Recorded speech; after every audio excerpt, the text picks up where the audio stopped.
Welcome back, everyone. We are back on my 1986 Monte Carlo, what I've been working on the entire time. And we're going to start off in this video by doing the tie rods, because they're bent from this car being lifted by a forklift. When I bought it, they shoved the forks in from the back to lift it, put it on the trailer. It did not get pulled onto the trailer, it just got plopped onto it when I bought it. So, yeah, we'll get started. It'll be interesting. I gotta break them off because the pins are rested. Yay. All right. At our socket, breaker bar. Let's see what happens. See if we can bust this pin off. Make sure that it's not. Ooh. Of course, it's not a ratcheting breaker bar. That's too fancy. I can't afford to hand stuff yet. That's working pretty good. It's fine. New tie rods came with hardware anyway. I need this stuff. I need this one. How am I get in there? I don't know. I honestly thought this was going to be a lot harder. This is going fairly decently well. But I'll spare you guys the whole kit caboodle of this. So when we meet next, the tie rods will be off the car. And I'll explain how we're gonna kind of make everything square-ish. And by square-ish, well, you'll see what I'm talking about. Figured I'd film the fun part, or at least one, with our Persuader 9000. Missed. Yes! Now only 3 more to go. Slight problemo. This end of the tie rod, the nut's off, but she is seized in here. And I've been whacking at it here. Ain't budging at all. I got JB Blaster on it now. Maybe I'll jump to the other one and do that and see if I've got any better luck. So, see what happens. And I don't have a pickle fork. And I don't have money for a pickle fork. And in other news that'll shock no one, the other tie rod is stuck as well. So now I gotta figure that out. Let me consult some friends. And we are golden. Frick yeah. God dang JB Blaster to the wind. I guess this is just Blaster. Oh, there's the JB. Okay, yeah. For all your rust shit needs. And the JB Blaster will set you free. Alright, now we can throw away these old tie rods. Because, I mean, look at this. This is the worst of the two. The passenger one isn't bad. But if you're going to replace one, you might as well do both. But that looks like a valley. That is not pretty. Alright, let's get these set and changed out. Now, the way we will set these is we're going to count the screws or how many times they're in, compare it to the other one, get them as close as possible, and then we'll stay. Anyway, count them, make them so it's the same, get the angle of the angles close. It's probably not going to be perfect. It's going to just work. That's all I want it to do, just work. And there we go. There's the passenger side. It's about, from what I can tell, going to work. Because I can't do the threads, because if you look on the old one versus the new one has more threads, so that kind of screwed me. And it's longer, so I had to really, if I can flip it over, really throw it in there. Whereas this one is like an inch of room. So it is what it is. It'll still work. And I just got to tighten down these. And this one is good to go. And like lipstick on a pig, there's new steering components. Shiny steering components. New. Around rusty, dirty, grimy, other stuff. So there's one. I'll do the other one and I'll spare you the whole kit and caboodle with that one. I'll update you when they're both done. And there we... right there. There we go. New tie rods! I don't know how square we are in terms of steering. Some of it was eyeball guess-ish estimation. Once we're further along and it's actually semi-roadworthy, then we'll jack it up, do an at-home alignment with a bubble level string, whatnot. And yeah. Now I need to start that, and I'm afraid of that. Because I hope I have everything. I don't know if I do. And if I don't, I gotta go to a junkyard, pull an assembly out, and go from there. Yay! But first, I need to clean up some of these boxes and garbage. Better. Not the best still. But I can actually maneuver. I just need to move that. I'm not worried about that. But all I have time for left tonight is not that. I actually bought new course support bushings. Hoping those are just wasted and it'll lift everything up and we'll be good. And there won't be such a huge gap between the fender and here. You'll also notice that it's off because it's only being held on by the one. Figured why leave it on if it's just barely hanging there. And they had that shit. That's over there. Anyway, let's get that swapped. I have made a mistake. All I did when I looked up for course support bushings was Monte Carlo. And then I didn't really do due diligence. Well, I ordered some. And they showed up and they're 98 or 68 to 72 a body. So that'd be like GTO and Chevelle. Whoops. It happens. I'm out $40, but it is what it is. Live and you learn. Read the fine print, people. It's important. Don't end up like me. So I've figured it out a little bit. There's one rubber part of those bushings that I could use because these were a little bit wasted. It helped space it up a little bit, so maybe it'll sit better. Because now it's sheet gear on. So that should work. I need to call it a night. Take a shower. And yeah, and we'll continue on with brakes. Yeah.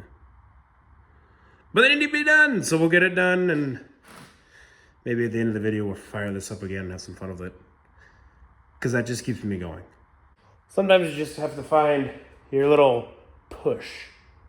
Like some of this sucks. Like I'm gonna have to do all the wiring and wire in the box and do the brakes and tune it and windshield and wiring. Did I say wiring? Well, wiring. I don't care. Front fascia. Just find a piece of it that you can hang on to and go, well, it runs. Well, it does this. Well, at least I only have this to do. Make the list. Like we crossed a few things off. Crossed one thing off, the tie rods. But progress is progress, no matter how little. That is what I am trying to remember, and hopefully you can remember it too. But anyway, I need a shower. Catch you out here the next night. Back out here for another night. The plan for now is to pull the dipstick, clean it off. I got an O-ring in the bag, new ATF, all the stuff. Clean it off, clean out the old silicone as much as I can, put the new O-ring on, clean everything with brake clean and alcohol, and then put the seal on, silicone mat with the seal, Put it on, hopefully it stays, bolt it down. We're not gonna put ATF in right away, let the silicone sit. But after we do that, we're gonna move to brakes. Now, I've never done drum brakes before. My other car buddies say they're not that bad, and they're probably not. I'm just working it up in my head. Because, drum brakes, shoes, But we'll see if I have everything, because that mother yucker does not have all the dewy uppy thingies. So we'll see. See if I can get this broke off here. I didn't get a number on it. Oh, yeah, there she goes. Yeah, there we go. And there we go. Let's see what she looks like. Kind of was stuck, not very much. And by not very much, I mean there's like no RTV on that anymore. So yeah, that's gonna leak like a sumbitch. Let's get that O-ring on. This thing is dented and beat to hell. I don't see any like cracks in it, so I'm gonna run with it because a cheapy replacement one is like $40 at the cheapest, and I don't want to spend that on this yet. Eventually I'll buy a next one, but for now, we make it work.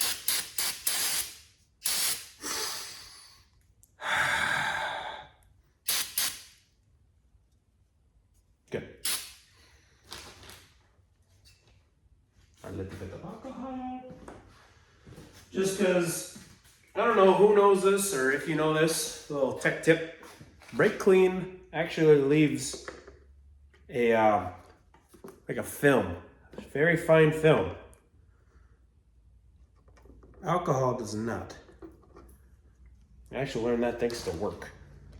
Because we seal loader transfers with a liquid gasket, and we had problems with them leaking because of that. It's because of brake clean. Not alcohol, brake clean.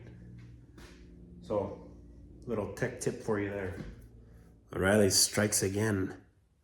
There should be a somewhat tight fit and a thicker fit. There's a shit ton of play, and it's not very big. Yay, Chinese parts, yay! Let's see if we can make it work. Calling an audible quick. We're going to Napa to see if they have a grommet that'll work for that. Because I'm not even gonna butcher that too bad. I'm not above butchering, but I'm just tired of it leaking. So I'd rather just spend the $6 and get the right stuff. So, be back soon. That trip was worthless. Napa closed at 7 and I got there at 7:30. So I guess brakes, we'll lay out what I got, see if I have everything. I don't know if I have everything. I don't think I have everything, and go from there. So this is what I'm working with on this side. This is how I bought the car. I didn't realize it until I pulled the shit drum off of there being nothing here. And then I ordered stuff, and I still need to order stuff. I don't have everything. What I found out that I don't have is I don't have the self-adjusting lever, and I don't have this strut that sits in between all this. I have all this hardware, I have self-adjusters, all the other stuff, but I don't have that. So I need to order that, so then I can do drum brakes. But just for funsies, I may drop the car on the ground tomorrow, because I want to. It's been up in the air for over a year. But it'd be a waste of time. Maybe I'll just leave it. God dang it! I don't have money to overnight stuff, so I don't have that YouTube money. I am but a broke boy. I do not have the fun money. So I'll get that ordered on Rock Auto, because this is the side that's garbage. The other side is full of everything. It has everything.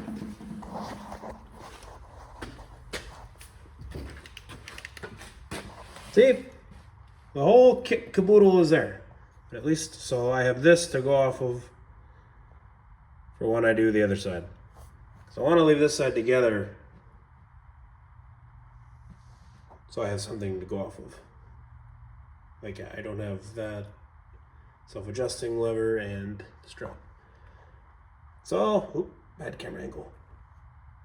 So I'll get all that ordered and go on from there. This has been a very non-productive night, but that happens. I guess there's still productivity. I figured out stuff doesn't work or all that. So now I know that, so then tomorrow can be productive. Positive thinking. So, see you tomorrow afternoon. All right, the goal for tonight is bleed the front brakes. Don't worry about the rears. Do the dipstick, make sure that doesn't leak. Throw the old drums on because they're just gonna hang out. I'm not gonna do the rear brakes because, well, if I'm gonna lift up the ass end to do the gas tank, I'll just leave that anyway. Bleed the fronts for safety's sake. And then I gotta do the steering column, and then if I get the steering column done, I could toodle this thing in and out of the garage. Let's get started. So Napa had this little grommet that goes on instead of this ugly ass seal. So let's get that off. This garbage. Ooh, that's already better, a lot better. Ooh. Oh, I like that. Ooh, I'm gonna need the second hand. Yep. Oh, oh. Now that I don't think will leak. That's a nice tight fit. We have done a test fit. I think she'll work. 1 hour later, I am still fighting with the darn dipstick because it was too thick, so it wouldn't go down into the trans. Down way in there, way down there. So I had to clamp around it, sand it down, clamp, shrink the tube. Now it is in there enough, good enough, it's not going anywhere. But now I can't get the bolt hole. This, it bolts right down, right here. This bolts to the engine through the transmission to hold this in place. And I may just leave it off for now because I just want it on the ground, man. Don't worry, I'll get it in eventually. I don't have a lot of time tonight and I'm losing my patience and I want this on the ground. So yeah, I don't think it's gonna go anywhere. It's pretty freaking rigid. So it'll be fine, We might be okay. But, oh, how much did I put into this? About half-ish. And it did drip a little bit initially, but I think that's just because I was pouring too fast and it kind of overfilled the tube and ran down the tube. Because I slowed down, and now it stopped dripping. So I'm gonna start it up, throw it in gear maybe, see what happens. If it starts pissing, I'll pull the wire. But if it doesn't leak, then I'll finally be done with this freaking transmission. Yeah. I'm kind of glad I had to get under here to reattach my vacuum line for the modulator, because she'd have been a little loud with open header. All right, let's see what happens. Give her a start up and not forget the power wire.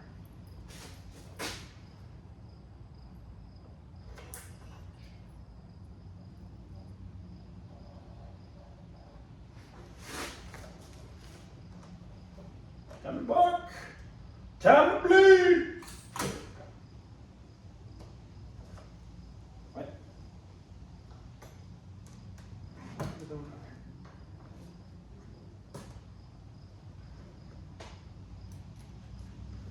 Oh, is this battery dead? Oh, fail. There's no way. That or my starter wire came off.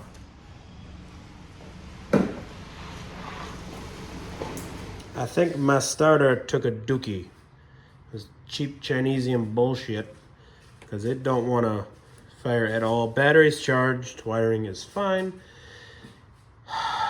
This week has been a week of fails. So, yeah, nothing, not a thing. Everything's hooked up fine, wiring's fine. So I'll probably have to buy a starter, and I might as well buy a mini one. That costs money. Which I don't have, so hit the subscribe button to help me out, please. Do that shit. Or Brock is gonna lose the shop. No, I'm gonna lose the shop. It's all me. You're paying so much in rent here. Yeah, spoiler alert. This isn't my shop. This isn't my garage, so I could lose the shop. But yeah, please like and subscribe. It would help. It's been a week of fails.